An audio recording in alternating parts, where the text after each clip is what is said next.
बिस्मिल्लाहिर्रहमानिर्रहीम। कल Lahore high court में ख़ान साहब की एक पेशी थी जिसके दौरान सिक्योरिटी के मुनासिब इंतज़ामात न होने की वजह से थक्कम पेल में ख़ान साहब के पाँव ज़ख्मी हो गया और पाँव में शदीद सोजिश और तकलीफ़ है।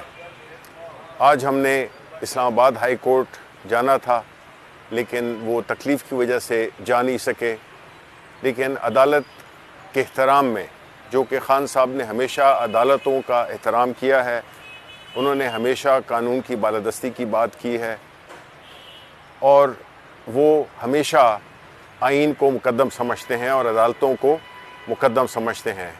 बावजूद इस तकलीफ़ के, बावजूद इस डॉक्टरों के इस मशवरे के कि 10 रोज़ उन्हें आराम करना चाहिए, ख़ान साहब कल इस्लामाबाद हाई कोर्ट में पेश होंगे।